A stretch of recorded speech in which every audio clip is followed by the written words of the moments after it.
서귀포시 대정읍 영랑리 하동 마을 안 속에 그렇게 저렇게 굳이 나쁘지 않게 자리하고 있다. 오늘 우리 땅의 키포인트는 마을 안 속이라는 것과 그 마을이 해안가 마을이라는 것, 그리고 바다와 그리 멀리 떨어져 있지 않다는 것에 있다.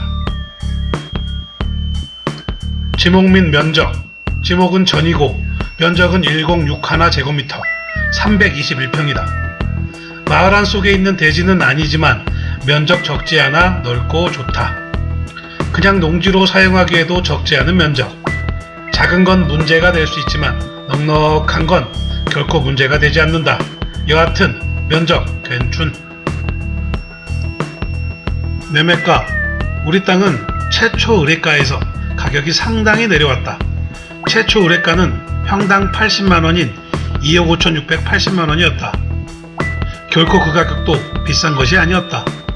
하튼 거기서 더 내려온 정말 급매물이다. 평당 10만원을 내린 평당 70만원인 2억 2,470만원으로 최종 변경되었다. 정말 급매물이니까 얼른 채 갖고 가자. 접한 도로. 지적공부상 5m 폭의 시멘트 포장도로에 접해 있다. 시골 마을 안길 치곤 꽤나 넓다. 대부분의 바닷가 마을 안 도로는 꾸불꾸불하고 좁다. 그렇지만 이곳은 그러하지 않다. 꽤 훌륭한 조건의 도로를 갖추었다. 영랑리 하동의 도로 여건이 이렇게 좋은지 사실 이제서야 알았다. 하여튼 좋다. 용도지역은 계획관리지역이다. 건폐율 40%, 용적률 80%, 4층 이하까지 건축이 가능하다. 토지의 약 60%를 해당하는 부분이 자연취락지구에 들어간다. 계획관리지역 안 자연취락지구에 해당하는 부분은 건폐율, 용적률이 다르다. 더 넓게 지을 수 있다. 건폐율 60%, 용적률 100%까지 가능하다. 자연취락지구 짱이다. 추천 용도, 전원주택, 상가주택, 귀촌이나 기농 후에 그냥 농가주택. 주택이란 녀석은 용도를 떠나 뭐든 어울릴 것이다. 상가주택에 카페나 펍, 휴게음식점을 섞어도 좋을 것이다. 살기도 하고 돈도 벌고. 하여튼 전부 주택을 해도 좋고 상가를 살짝 섞어도 좋으니 하고 싶은 대로 하자. 포구와 가깝고 바다와 더 가깝다. 당연히 숙박시설은 좋다. 굳이 위치에 대하여 신경 쓰지 않아도 될 곳이지 않은가. 창고나 야적장 또는 그냥 농사를 지어도 된다. 굳이 딴 거 필요 없다. 위치가 좋으니 팍팍 가격이 내려온 급매물이다. 어찌 투자용이 아니겠는가. 그냥 막 질러도 된다. 농지 취득 자격 증명의 여부 필요하다. 1000제곱미터를 훌쩍 넘는다. 전입신고 그딴 것도 필요하다. 다른 법령 등에 따른 지역지구 등 마을과 인접해 있어 전부가 가축사육 자연구역이다. 경관보존지구 5등급에 해당. 이건 제일 좋은 등급. 생태계 보존지구 5등급도 제일 좋은 등급. 지하수자원 4등급도 좋은 등급. 고로 GIS 등급엔 하자가 전혀 없다. 토지의 생긴 모양은 이렇다. 자세히 보자. 무얼 닮았는지. 솔직히 무얼 닮았는지 굳이 말할 수가 없다. 그냥 굳이 나쁘지 않은 모양. 지금부턴 바다에 살면 얼마나 좋을지 확인하러 가자. 출발한다. 출발. 바닷가 근처에 살면 어떤 것이 좋을까? 서귀포시 대정읍 영랑리 모슬포 앞 바닷가 마을로 간다. 지금은 바닷가 마을에 살아보는 것을 상상해보는 것이 우선. 내적인 갈등과 외적인 갈등의 사이에서 먼저 고민할 필요는 없다. 내적 갈등이 우선되거나 외적 갈등이 우선되는 것은 한쪽으로 치우친 개인의 성향이 만들어가는 것. 지금은 그따위 고민에 시간을 낭비할 필요가 없다. 그냥 보고 그냥 받아들이며 그냥 아무 생각을 하지 말자. 난 지금부터 가슴만 있고 뇌가 없다. 제주도 서귀포시 서남부권을 대표하는 모슬포, 그 안에 전형적인 바닷가 마을 영랑리, 수심이 깊어 해산물 싱싱하며 해안 절경이 아름다운 곳, 오름이 낮게 가로누워 있어 포근한 마음이 드는 마을 영랑리, 바다낚시 포인트로 유명하며 양식장도 졸라 많은 곳이다. 절대 그리고 결코 싸지 않은 제주도의 생선회, 그나마 양식장이 산재에 있어 비교적 저렴하게 생선회를 맛볼 수 있는 곳이다. 비싸긴 졸라 비싸. 지알통만한 게 뼈는 억세도 고소함이 졸라 풍미인 자리돔의 주둔지 대정읍, 요 쬐끄만 걸 사시사철 시식할 수도 있다. 제주도 서남부 지역을 대표하는 농작물인 마늘의 주둔지 대정읍, 이 또한 절대 싸지 않는 농산물이지만 주둔지에선 저렴하게 구입할 수도 있다. 연인과 함께 또는 가족과 함께 대정읍 해안도로의 드라이브를 하여보아라. 탁 트인 바다와 기묘한 해안 괴석, 그리고 아름다운 석양빛에 절로 감탄이 나올지어다. 결론을 말하자면 그곳에 이렇게 서있다. 토지의 전체가 계획관리지역, 그 중에 60%만 자연 칠학지구. 그래서 60%만 건폐율 60%, 용적률 100%, 4층 이하까지. 나머지 40%는 기존대로 건폐율 40%, 용적률 80%, 4층 이하까지는 똑같다. 누가 봐도 자연 칠학지구 쪽으로 건물을 짓는다. 더군다나 도로변 쪽이 자연 칠학지구니까 이미 정해진 답 따로 물어볼 필요 없다. 굳이 어느 쪽으로 건물을 안 칠 것인가에 대해 고민할 필요가 없다. 어차피 저 안쪽은 비닐하우스가 있어 답답해서라도 못 간다. 당연히 마을 안에 위치하므로 모든 기반시설 인입이 가능하기에 손쉽게 건축허가를 받을 수 있다. 생긴 모양새 맨들맨들하므로 토목공사 필요 없다. 절대 피부과 다녀온 적이 없다고 한다. 원래부터 토질이 좋아 피부가 이렇게 좋은가 보다.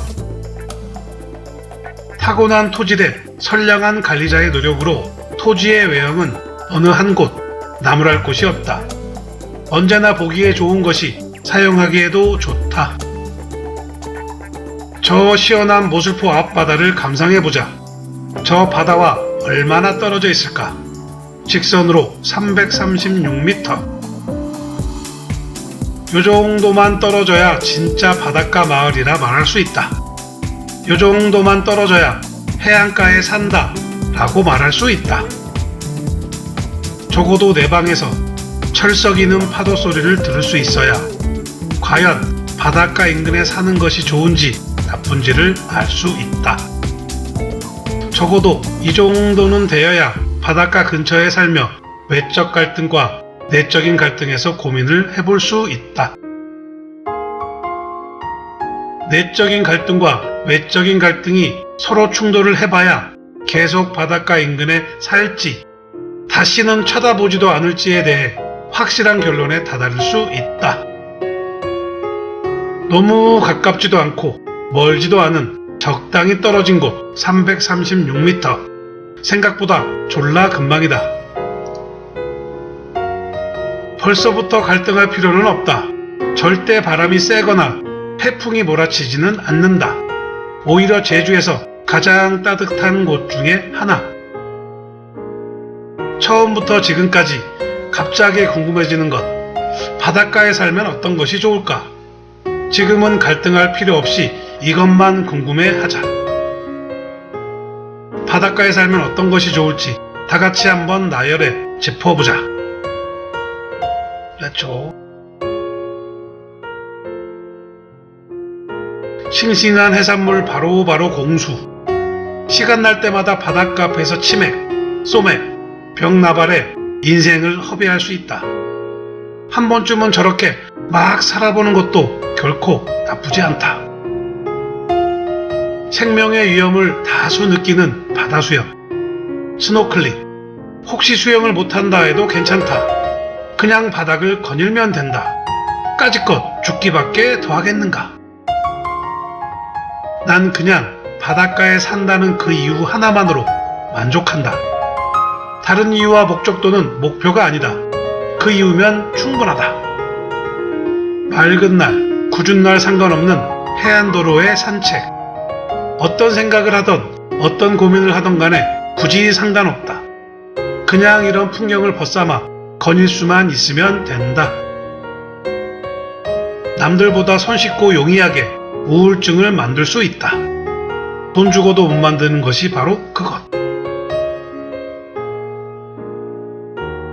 지나치게 출동이고 과도하게 아름다운 바닷빛은 스스로를 반성과 공상에서 쉽게 빠져나오지 못하게 한다. 당신은 어떤 것에 공감하고 어떤 점이 가장 좋은가? 한 번쯤은 생각해 볼 만할지도 모른다. 니침에는 최첨단 음향 시스템인 것 같다. 시도 때도 없이 들려올 파도 소리.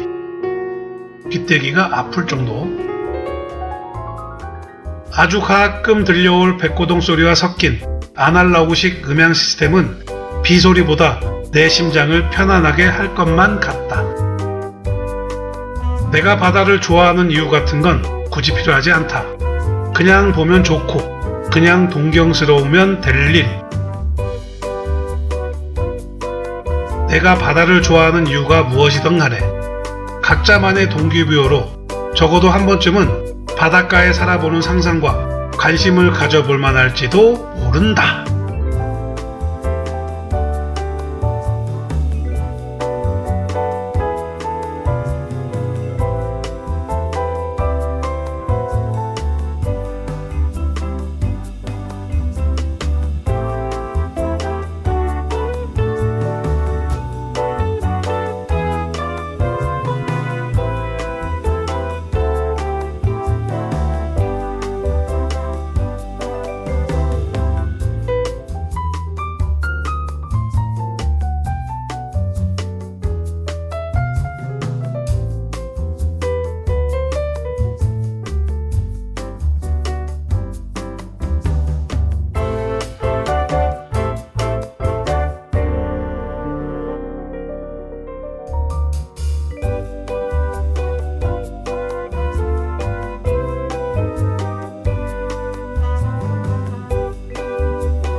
이미 말했듯이 건축허가 받는데 전혀 지장이 없다.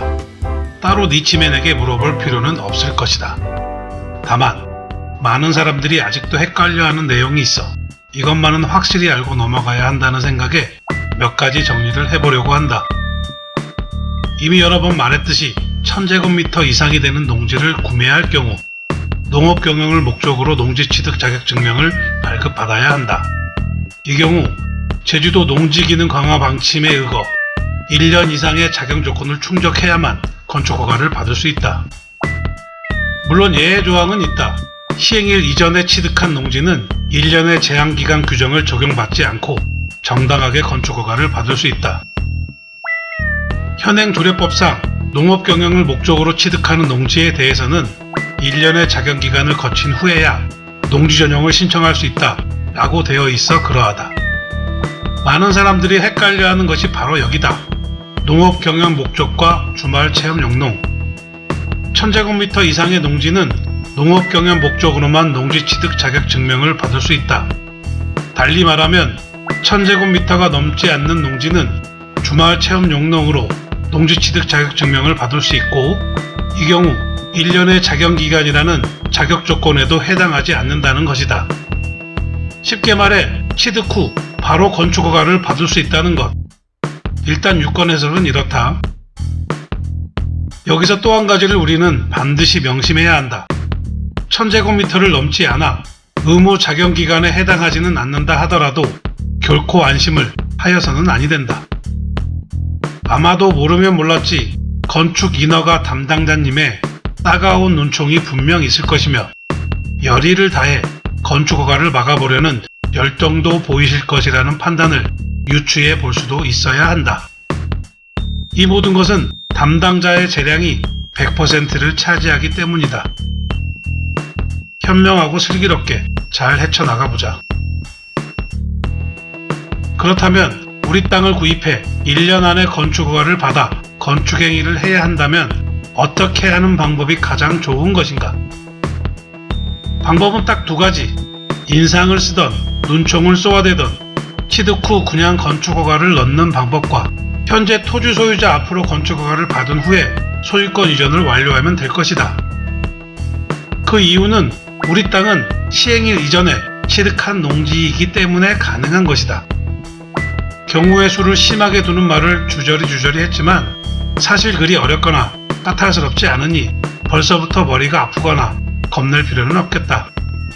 어디까지나 경우의 수를 심하게 둔 것